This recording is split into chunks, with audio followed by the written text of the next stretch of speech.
Renatinho, educador, especialista em psicologia e desenvolvimento humano. Renatinho, a casa é sua, mais uma vez te agradeço e a gente agradece a sua presença, tá bom?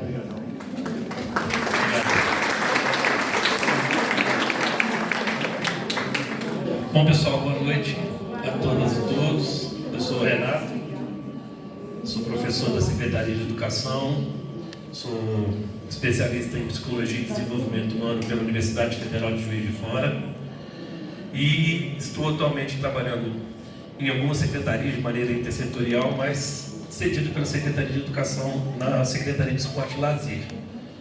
E ano passado, a convite do PUC, que é meu companheiro lá na secretaria, né, a gente trabalha juntos, eu trouxe uma fala que era recorrente no meu trabalho lá.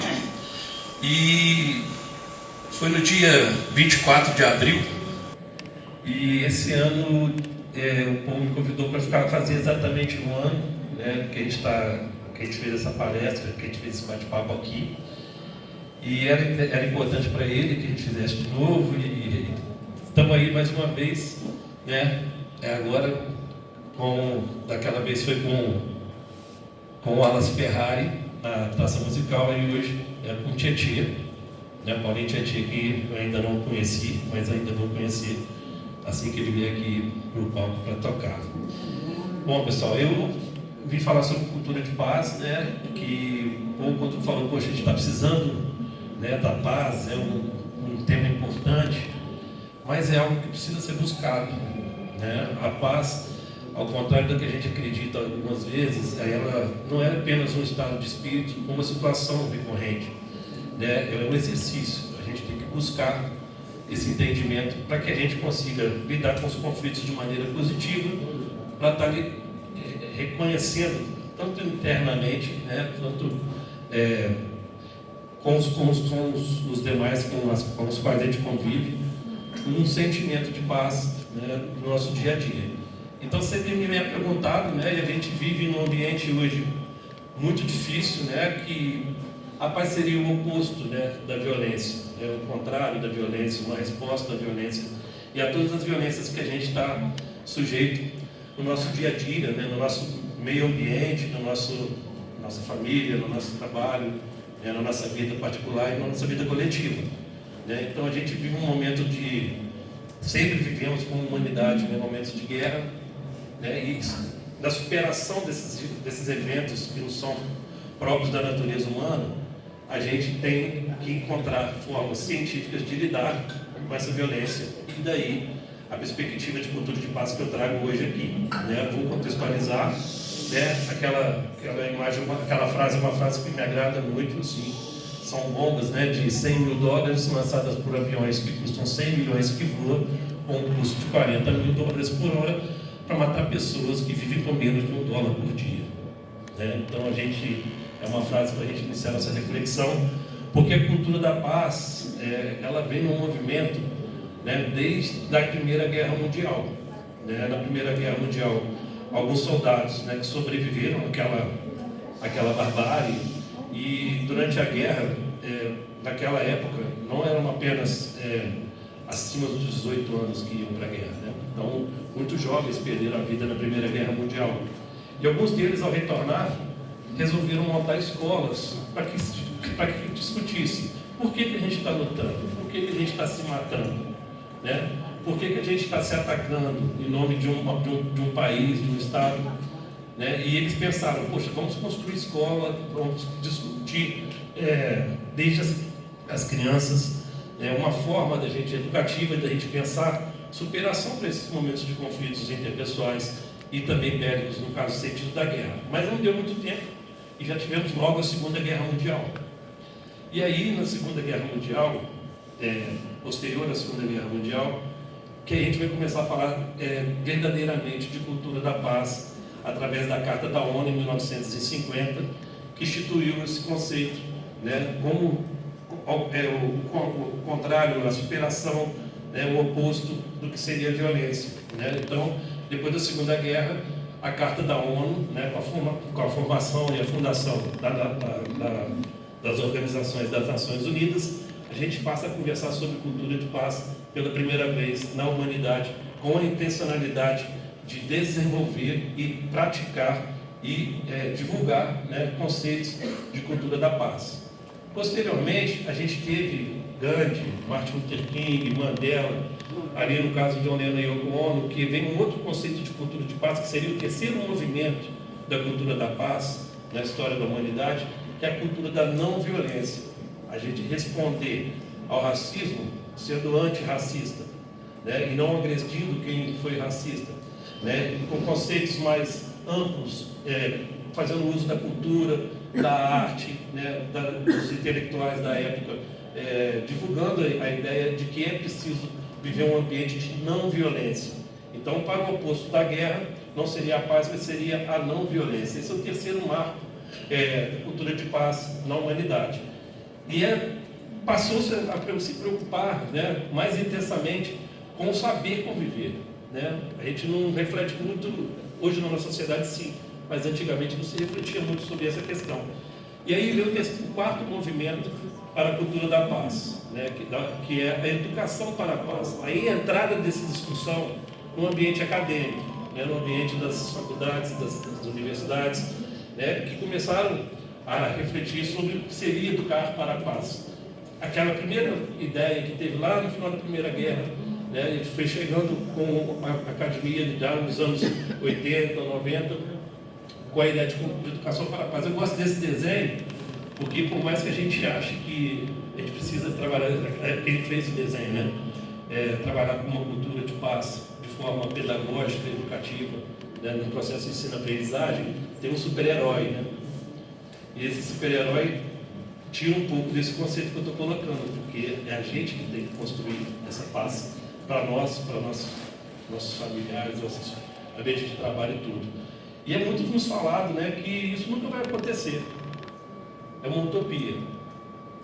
E eu gosto dessa frase do Galeano, né, a utopia está lá no horizonte, eu me aproximo 2 passos e ela se afasta 2 passos. Caminho 10 passos e o horizonte corre mais 10 passos. Por mais que eu caminhe, jamais eu alcançarei. Para que serve a utopia? Serve para isso, para que eu não deixe de caminhar. Então, nessa perspectiva que eu acredito, e aí eu me apoio na ONU, na carta da ONU do ano passado, né, que é a Agenda 30, que é para 1900, para 2030, né, para as metas para os países filiados à ONU atingirem, né. Então tem ali educação, erradicação da pobreza, né, saúde, bem-estar, qualidade de vida, água potável e saneamento. E o 16º, paz, justiça, instituições eficazes. É nessa perspectiva que a gente vai entender a cultura da paz.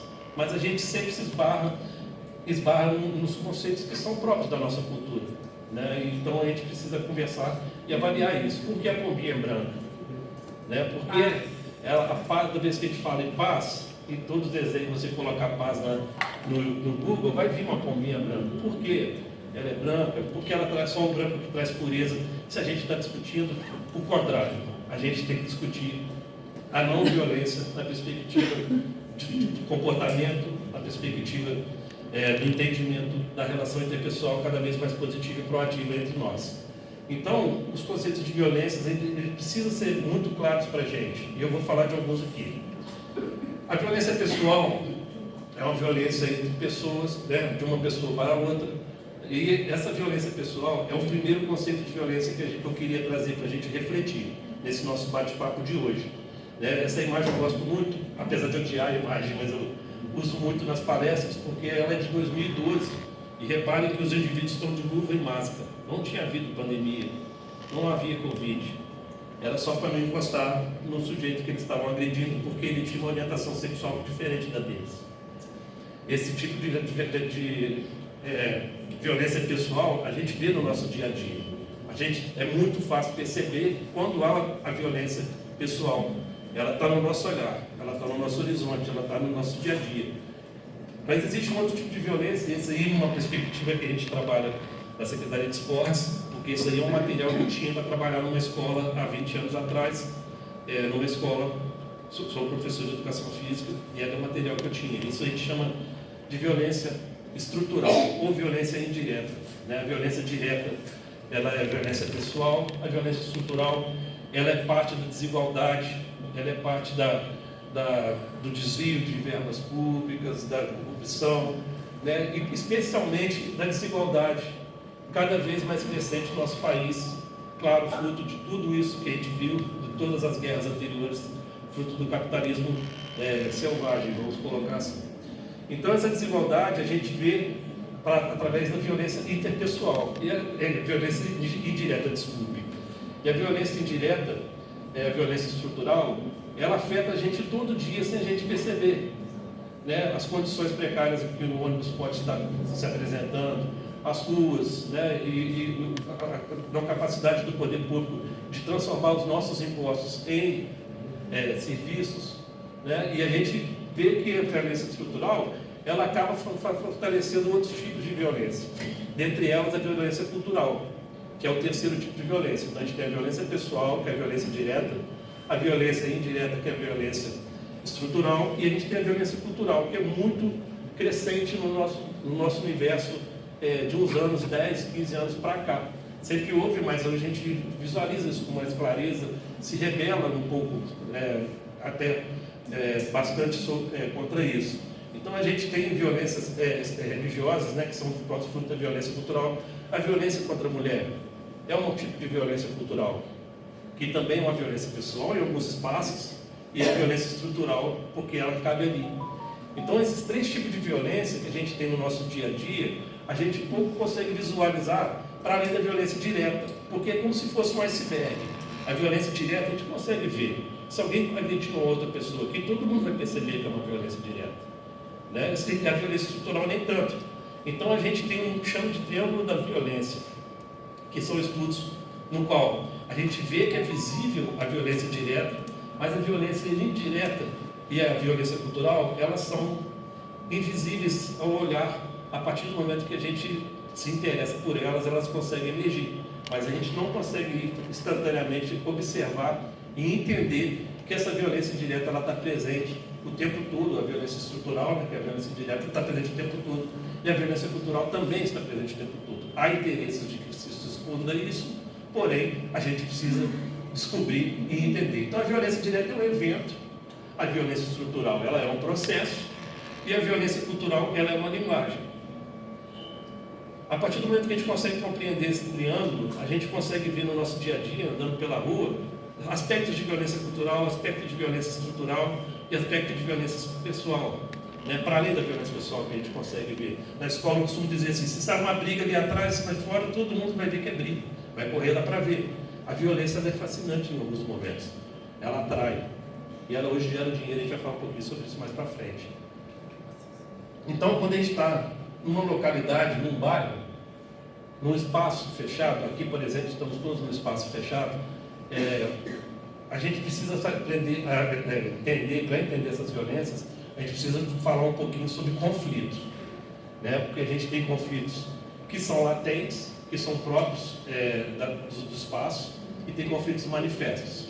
O conflito latente é aquele que várias partes implicadas não são conscientes da situação existente. Muitas vezes tende a ser ignorado intencionalmente, como eu disse antes, ou não. Podem ser difíceis de identificar, porque são imersos nos nossos costumes, na nossa cultura, em nossa vida cotidiana. Por isso é necessário identificá-lo e regulá-lo antes de que degenere em situações difíceis de resolver. Porque depois que o conflito se torna manifesto, que é aquele em que as partes implicadas são conscientes dessa situação e atuam de algum modo a partir dessa consciência, é um conflito pronto para ser tratado. Então, quando tem uma violência direta, a gente consegue separar uma briga, consegue lidar com aquela situação, consegue questionar quem está certo e quem está errado, né? Mas quando é um conflito latente, que aí leva muito à violência indireta ou estrutural, a gente não tem muita essa habilidade. Então, a gente tem uma comunidade de Juiz de Fora, que é o Parque das Águas, como exemplo nessa ilustração, que a gente tem uma série de conflitos latentes. E a gente tem uma série de conflitos manifestos, né? E esses conflitos acabam estourando, né? Acabam refletindo e, ao mesmo tempo, tomando mais forma, mais visibilidade no espaço público, que é a escola, que é aquela que está circulada de vermelho. Então, todos os conflitos que tem nas casas acabam refletindo nesse espaço. E aí, a gente, como educador, a gente tem sempre que estar atento a essas questões. E a violência estrutural por falta de equipamento, por falta de qualidade espacial, e uma série de coisas acaba estourando muito, né, na escola, né? E é mais ou menos o foco do meu trabalho, assim como no esporte. Eu vou usar um pouquinho do exemplo do esporte para a gente poder conceituar essa questão de quando a gente está em grupo, a chance desse conflito latente se tornar conflito manifesto é muito grande. Porque se você já for a um campo de futebol, você já pode ter visto várias cenas de violência pessoal, né? E essa violência pessoal, ela faz parte de um conflito manifesto, isso vai se manifestar ali, mas ele é fruto também do conflito latente, porque existe uma estrutura cultural por trás. Por exemplo, o Tupi e o Tupinambás foram jogar. É guerra. Tupi e Tupinambás se enfrentam no módulo 2. Essa é a imprensa. Então, se a gente quer trabalhar a cultura de paz de forma intencional, porque as nossas comunicações, a nossa linguagem e a nossa interpretação da cultura, a nossa manifestação cultural, ela é de guerra. Isso é muito próprio do esporte, mas é muito também na nossa vida, e a gente vai ver isso um pouco mais para frente. Porque, por exemplo, treino é jogo, jogo é guerra. É uma máxima de futebol. Quem joga um futebol aí, ou tem algum filho que joga, enfim, que já frequentou uma arquibancada, vê o quanto as pessoas se exaltam à beira de uma quadra de futebol, né, a quadra de esportes. E ali é uma representação muito própria da sociedade, né, que a gente vê no nosso dia a dia. Porque parece que ali pode tudo. Eu lembro quando eu era criança, eu não tinha o estádio municipal ainda, eu ia no Procópio Teixeira com meu pai, já na fila eu já ficava assim, pai, pode xingar? Pode xingar, já está podendo? Não, espera passar a roleta. Aí passava a roleta, subia xingando o juiz, sem ter pensado no jogo, sem ter visto o gramado ainda, eu já tinha xingado meus palavrões todos que eu tinha guardado a semana inteira para poder falar. Porque lá parecia que pode. Então a gente tem essa cultura no esporte, e a cultura de paz, ela sempre está presente como forma de regular esse conflito, porém ela não depende apenas de propaganda, é de cada indivíduo que está ali, porque ali existe uma possibilidade de conflito manifesto, porque ali tem conflito latente, numa arquibancada, numa fila de ônibus, num supermercado cheio, a chance de dar conflito é muito maior do que se tivesse todo mundo com espaço, né, cada um na sua, numa boa. E é nesse ambiente que esse conflito latente ele se dá. Porém, quando existe uma correlação de forças, isso tende a desandar. E aí a gente vê muito claramente uma violência pessoal, mas a gente não via violência aqui. Não é violência estrutural, esse monte de gente apertada, sem ter um lugarzinho certinho para sentar, né? Que tipo de violência essa polícia está exposta, né? E a gente vê muito claramente, quando existe essa correlação de forças, que tem sempre alguém que inicia esse processo. Alguém dá o primeiro passo. A gente cresceu na escola assim, ele me bateu primeiro. Cospe aqui se você for homem, né? A gente cresce assim, sempre tem alguém que agrediu primeiro que justifica o outro agredir, né? Para além de dar a outra face, né? Essa é a questão de entender que essa violência não pode chegar a esse ponto de que a qualquer momento ela pode se tornar um conflito, deixar de ser um conflito latente e passar um conflito manifesto. Por exemplo, a gente se revolta quando vê um policial jogando spray na cara do cachorro, spray de pimenta. Se revolta também quando ele faz o mesmo com uma criança.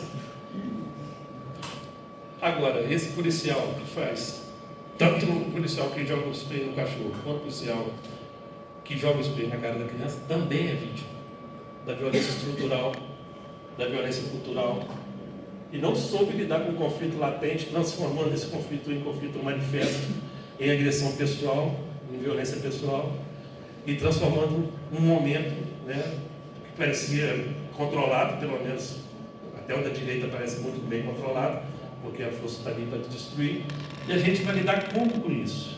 Como que a gente vai lidar com essa doença que ataca a todos? Como eu disse, o policial também é vítima desse processo. Pensando um pouquinho em paz, discutindo o que seria essa paz. A gente tem alguns conceitos. A Irene é um conceito de paz grego, é o primeiro conceito que eu quero trabalhar aqui na minha fala. É um bem-estar pessoal, um estado de espírito elevado, né, de tranquilidade, né, de paz. Né? Hoje eu estou em paz, hoje eu estou super bem, hoje eu estou zen. Né? Se a gente coloca assim, lembra que eu coloquei Educação para a Paz? Se a gente colocar Escola de Paz no Google, vai vir um monte de comentários. Não, vai vir um monte de escola de yoga. Escola de paz. Vem um monte de escola de yoga. né, que é uma forma de encontrar a Irene, que é uma paz necessária, importantíssima, fundamental para o nosso bem-estar social, para o nosso bem-estar físico e mental, tal qual é promovido aqui no Projeto Sol. Então a Irene, ela é uma coisa que a gente busca, como eu disse, a paz a gente tem que buscar. A Irene a gente precisa buscar por meio do Mindfulness, né, por meio da yoga, por meio de várias outras formas que nos dão prazer. Eu me sinto em paz quando eu estou ouvindo música, sou músico, gosto de ouvir música. Quando eu preciso me sentir em paz, às vezes eu vou ouvir uma música, né? Enquanto cantarolamos, nos sentimos em paz, né? Faremos daqui a pouco aqui quando o colega chegar para tocar. O outro conceito de paz, esse romano, é o conceito de pax, é a pax, que é o conceito de paz romano, que seria a ausência de conflito bélico, ausência de guerra armada, ausência de guerra, né? A gente tem uma força de paz da ONU, né, que é responsável por discutir, por levar aos territórios, né, esse conceito de que ali é preciso ter um cessar-fogo, né, é preciso pensar numa outra perspectiva que não da violência bélica, e nessa perspectiva é a Pax Romana. E o terceiro conceito, que é o conceito que eu vim trazer para a gente discutir mais a fundo, né, é o conceito de paz positiva, né, que a gente chama de conceito de paz positiva, porque a gente entende que o conceito de paz romano, a paz, é um conceito de paz negativo. Porque não precisa existir a guerra para existir a paz. Não precisa existir a guerra para ter equidade. Né? A gente vê ali na imagem, né? Do lado do direito existe uma equidade. Do lado esquerdo, só quem é alto e os dois são altos estão vendo o jogo. A partir do momento que aquele que está na beirada não precisa daquele objeto para ficar mais alto, ele pode ceder o dele. E a gente tem muito isso na educação, a gente lida muito isso na escola, muito, de maneira diária. E é importante, incrível como que as crianças, ao ver essas imagens, elas se percebem ali, porque elas são assim, né? Nós somos por natureza, e violentos também por natureza. Então, a cultura de paz positiva seria uma superação dessa cultura de paz negativa, que seria apenas a Irene. Eu estou em paz, mas não adianta a gente estar em paz na Irene, né, no bem-estar físico, psicológico e individual, e quando a gente sai do quarto ou volta para casa da aula de yoga, ele encontra um ambiente de conflito intenso. Então, a cultura de paz positiva, ela entende que a paz se define como ausência de todo tipo de violência, seja ela direta ou estrutural, e como presença de justiça social das condições necessárias para que exista. Tem uma frase de Gandhi ali: não existe caminho para a paz, é isso que eu quero trazer. A paz é o caminho. A gente precisa fazer o nosso caminhar com todas as possibilidades que nos são dadas, né? com o estudo, né? Com a música, com a yoga e tantas outras coisas, mas também com uma maneira diferente de lidar com o conflito. Porque o conflito na cultura de paz positiva, ele é visto como algo positivo, como forma de iniciarmos ali uma conversa, um debate, uma regulação, tal qual é a fórmula da inteligência que mais à frente eu vou colocar.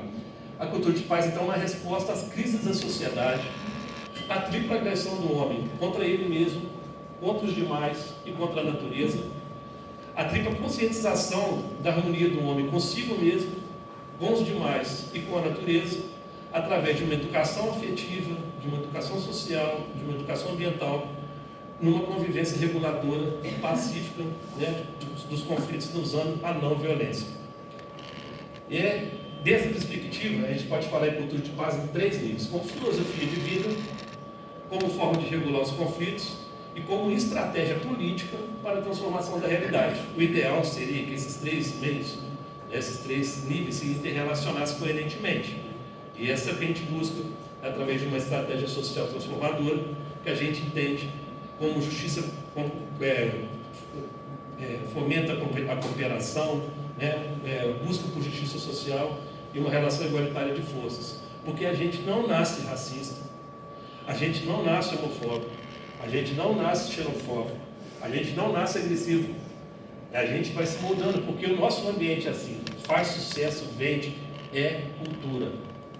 Esse aqui é um slide que estava no ano passado. Vocês vão ver quem comprar em Big Brother. Eu sinceramente não sei nem quem está nesse ano. Mas quem estava ano passado na palestra viu essa imagem, e ali fala, madrugada tem dedo na cara e treta generalizada. É uma maravilha. Né? Mas todo mundo conhece a Ana Maria Braga e esse ano ela falou, tem treta boa, ela tem que ter treta. É um programa de TV que você elimina as pessoas. Você não elege o melhor cantor, né? Você não elege o artista que mais te tocou, né? Nem o mais bonito ou a mais bonita, né? A gente elege quem que a gente quer tirar. A gente fomenta ali a raiva, né? Quem que eu não gosto. Então a nossa cultura da competição, né? Obviamente vivemos numa sociedade capitalista, a gente lida muito com isso no dia a dia, porque a gente tem, infelizmente, aprender a lidar com uma outra situação que nos faz ainda mais violentos, que é a rede social. E não fomos preparados para isso, nem seremos, porque eles colocam ali o que eles querem que a gente veja, que a gente entenda, da maneira que eles querem que a gente entenda. Né? Se vocês tenta, faz um teste, publica lá no Instagram uma coisa ruim, publica uma coisa boa. Hoje eu fui no projeto Sol, aí vai ter umas 100 pessoas com olhar, legal. Agora, mostra um acidente na Rio Branco, alguém caindo, tropeçando, machucando, vai dar 1.000, 2.000, 3.000, né? O que vende é JF da depressão. Olha só, ainda tem depressão. Né? A gente não tem um JF que legal, ou minha cidade é linda, né? Todas as cidades têm problemas, mas a gente tem coisas boas na nossa cidade, não é verdade? Então esse movimento faz parte do criticismo, e Paulo Freire sempre citou. A gente precisa ser crítico, ter criticidade. Ser criticista é da nossa natureza, e a gente precisa trabalhar isso. Repare ali, ó, que homem cruel, 2 ensinos de um pobre burro. Fé da puta egoísta, deixa a esposa andar a pé enquanto vai no burro. Cara estúpido, vai a pé enquanto a mulher fica folgada no burro. Povo ignorante, anda a pé, nem sabe montar em um burro. Já repararam quando vocês estão na fila do supermercado? A gente mesmo faz isso, hein? Quando a gente está na fila do supermercado, a gente raramente fala assim, esse mercado está espaçoso, está bonito, né? A gente sempre fala assim, pô, essa caixa não anda, né? Pô, essa fila aqui não enfia esse horário, ó. Esse horário é horrível, vir aqui. Aqui calor, o supermercado não tem nem ar-condicionado, aqui está esse calor danado. Né? Quando está no ponto do ônibus, está demorando o ônibus. Né? A gente nunca está puxando assunto. Quando a gente puxa assunto com alguém que a gente não conhece, a gente não fala de coisa boa. A gente sempre reclama, está um calor danado hoje, né? Aí começa um papo, né? Habilidade social de iniciar e terminar a conversa. A gente não foi preparado para isso, né? E normalmente a gente chega e fala, poxa, está calor danado hoje, daqui a pouco a gente vai começar a reclamar do frio. Está chegando, daqui a pouco a gente vai parar de reclamar do frio. E vamos reclamar do frio, da chuva. Faz parte da nossa natureza. Nós somos animais. Gente, nós somos 2%. Nós somos animais racionais. E nós temos 2% de cultura. Professor Marcelo. Temos 2% de cultura. E esses 2% que a gente tem, a música, a arte, para nos fazer mais humano. O resto, ele é instintivo, ele é reativo. Se alguém me chutar aqui, eu vou chutar de volta. Somos animais. Por isso que eu falo a cultura da paz. A paz, ela não é apenas o estado de espírito da Irene. Ela não é apenas eu não andar armado, né, e cometer agressões ao outro. Mas ela é uma coisa que precisa ser exercitada, trabalhada. É muito difícil. Eu estou nessa aí há muito tempo. Eu não conheço ninguém pior que eu, estou batalhando a beça para isso. Ainda bem que eu tenho, no meio de tanta violência na minha cidade, eu tenho lá no meio de uma briga de gangue, de um estupro de vulnerável, de um disparo que mata um jovem em acidente, eu tenho uma das melhores universidades do Brasil. E é apoiado na ciência que eu vou discutir a toda vez que for convidado a estar à frente de um grupo bacana como aqui, a cultura da paz de uma perspectiva pedagógica. Como professor, eu não posso abrir mão disso. Esse é o meu trabalho. Né? É por isso que a gente falou ali, regulação pacífica de conflito. A gente escuta muito falar assim, solução de conflito. Não existe. O conflito que acontece, se chegar em casa lá, você teve um problema com alguém, vocês conversaram, resolveram, aquilo vai aparecer de novo. Em outro formato, em outra intensidade, mas vai aparecer de novo. Então é regulação pacífica de conflito que eu defendo com base na ciência e nos livros que me dediquei a ler para chegar aqui. E nessa perspectiva, a gente entende que o conflito é um fato consubstancial às relações interpessoais. Elas fazem parte. Todo tempo a gente tem conflito. Conflito intrapessoal. Na hora que eu acordo, qual roupa que eu vou vestir? Né? Onde que eu tenho que ir? Que horas que eu tenho que chegar? Será que eu estou bem hoje? Será que, poxa, né? Aquilo que eu briguei ontem lá com tal, putz, mandei mal aquele dia. Né? A gente tem conflitos interpessoais. A gente tem conflitos interpessoais. É difícil conviver com o outro, muito difícil. Tem conflitos intergrupais e também tem conflitos globais. Os globais a gente não tem muito como intervir a curto prazo, não está um pouquinho além do nosso alcance, do nosso braço. Mas o intergrupal, eu posso chegar no trabalho, na minha família, e propor uma conversa interessante para a gente discutir nossos conflitos de maneira pacífica. Como fazer isso? Vamos falar disso um pouco mais para frente. E aí, eu tenho mais aqui, eu vou pedir licença para entrar um pouquinho na parte científica da pedagogia, né, que Piaget tem ali o do meio, né, que é estímulo, que é organismo e resposta. Tudo nosso é conflito. Né? Quando a gente está na escola, tem um dever para fazer, uma lição, aquilo é um conflito. A gente sentou, o nosso organismo é um estímulo, o nosso organismo absorveu aquilo, entendeu aquilo, assimilou, né, equilibrou, que é o processo de equilibração que Piaget define, a gente dá uma resposta. Mas Helmut Feuerstein me seduz um pouco mais em relação à pedagogia, porque ele coloca o mediador humano, a mediação nesse processo. Então, se a gente tem um conflito na família, a gente pode muito bem fazer essa mediação. Se a gente tem um conflito no trabalho, a gente pode fazer esse mediador.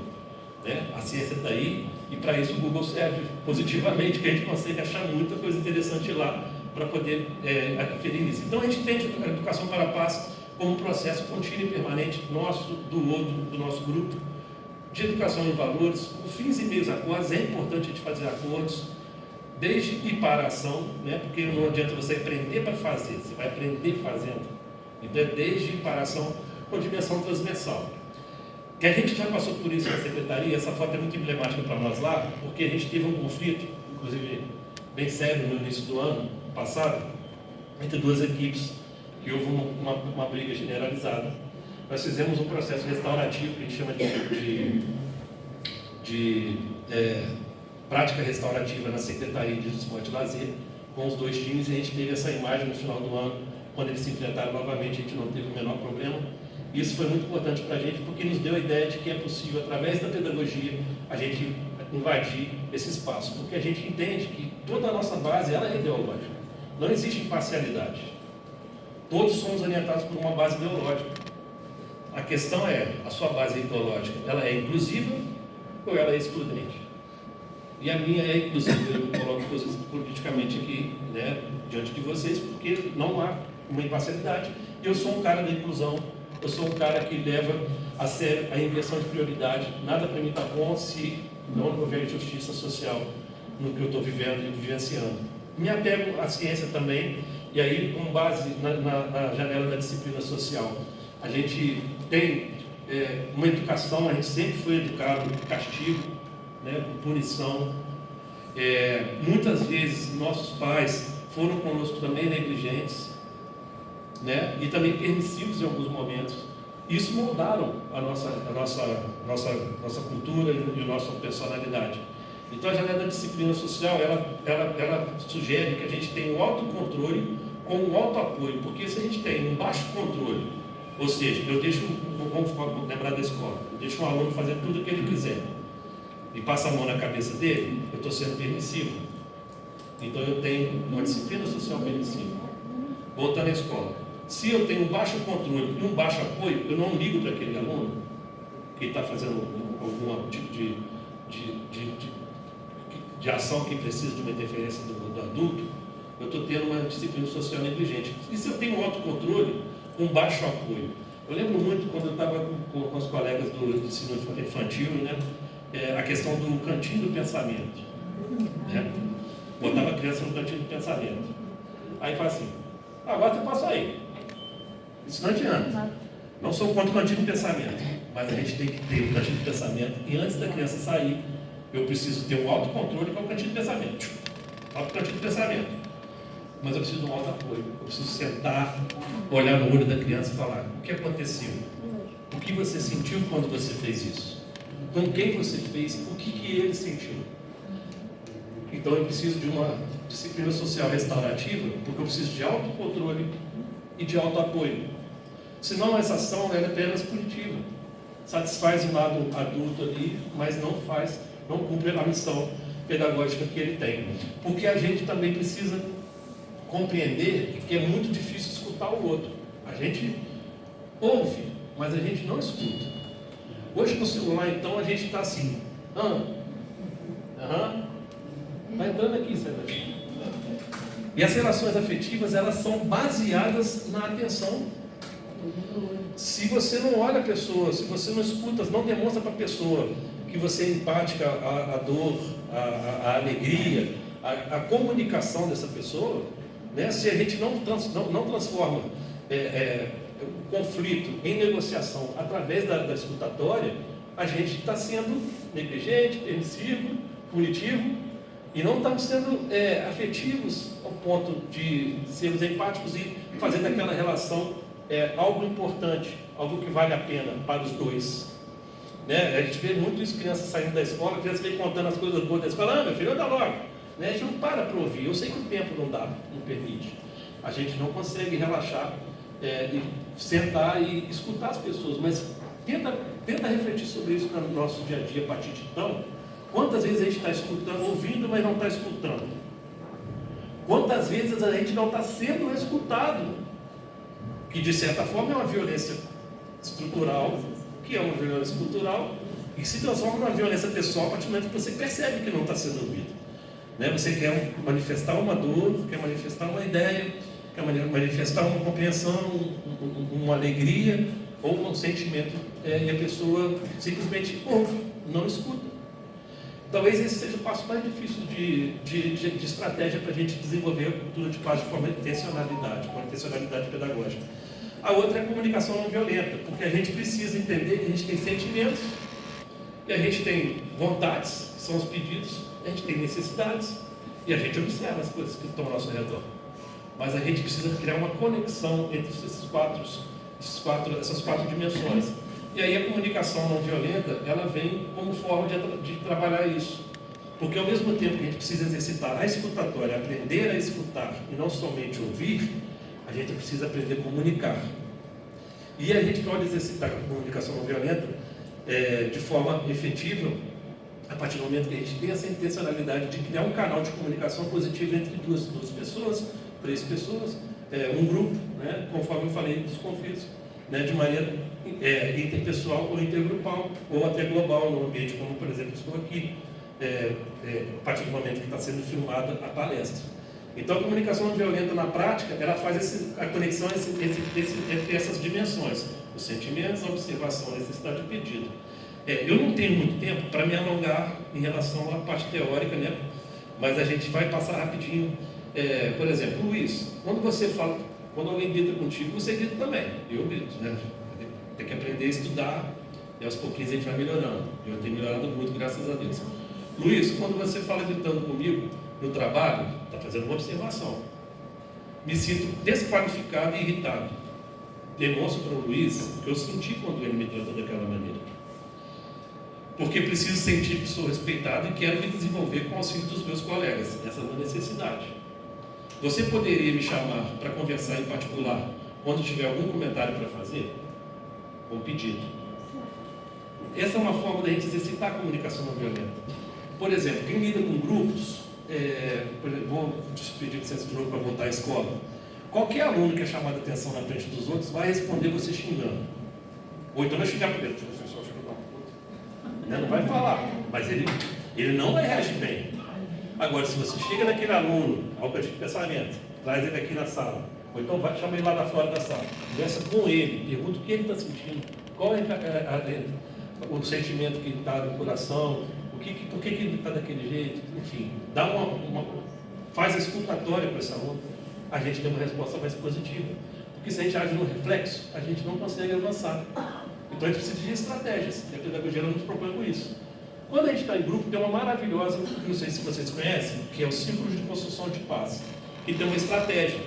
A gente senta em círculo, vou adiantar aqui, a gente senta em círculo, e a gente tem uma coisa que é muito legal, que chama bastão de fala, ou objeto da palavra.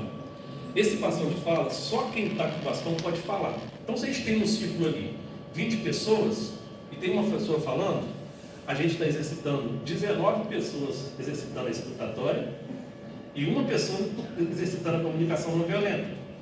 Então, o círculo de construção de paz é uma dica que eu deixo para vocês, para trabalhar em grupo, na família, tiver um problema para resolver na família, é muito interessante.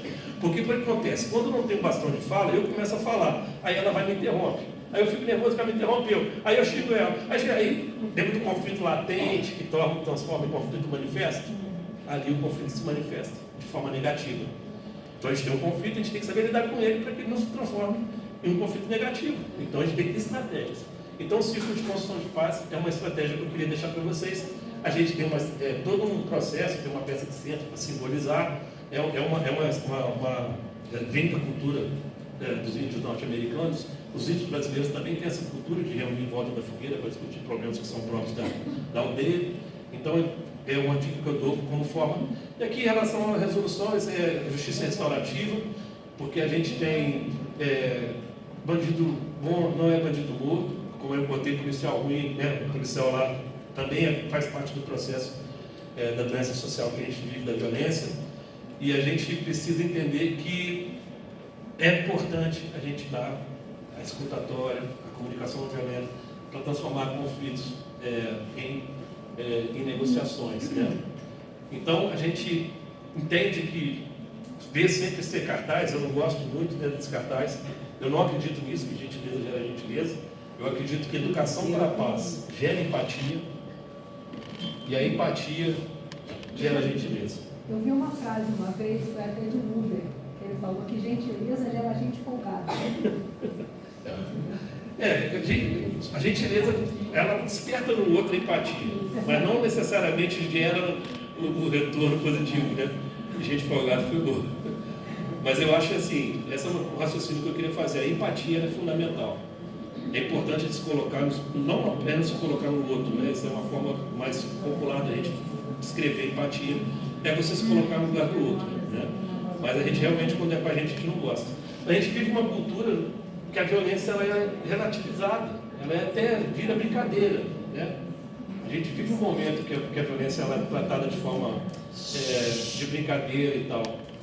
E isso vira realidade, né? Hoje quem no trânsito, em qualquer acidente pequeno de trânsito, já sai um de cada carro com um pedaço de pau, um taco de beisebol na mão, né? Ou então alguns mais afeitos à questão da violência, igual aquele ali, né, direitos humanos, né? Vende na internet, se vocês procurarem, vende na internet taco de beisebol escrito direitos humanos para bater em mendigo, em gay, etc. Né? E morador de rua, desculpa, não se fala mendigo, morador de rua. Sujeito em situação de rua, né? E acontece muito isso, né? E a gente acha isso que é meio brincadeira.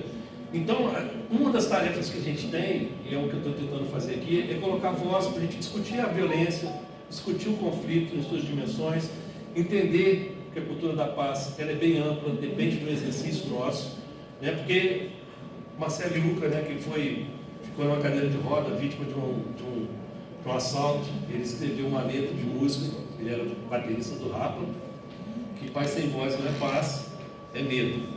E a gente precisa colocar a nossa voz. Sempre que tiver oportunidade, eu vou estar colocando a minha, como eu disse, eu sou uma pessoa da inclusão. E vou estar sempre presente se for chamado. Porque os seres humanos, a gente sabe que se nos surpreende a cada dia, né? A gente sabe que esses 2% da cultura faz com que a gente seja especial, né? Que a gente não nasce com todas essas violências dentro da gente. A gente é puro, é só conviver com criança para ver o quanto a criança ela é sincera, o quanto a criança é verdadeira, é pura, né? Ela brinca com coisas que não precisa ter muita tecnologia, muita coisa para se fazer feliz. Já fez isso?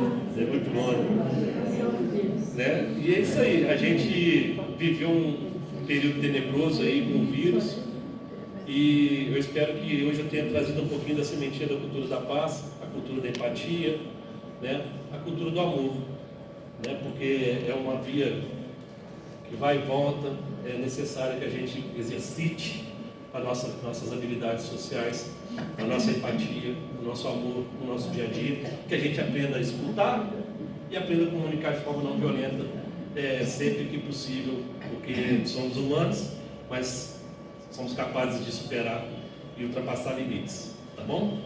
É isso, fico meu ok aqui.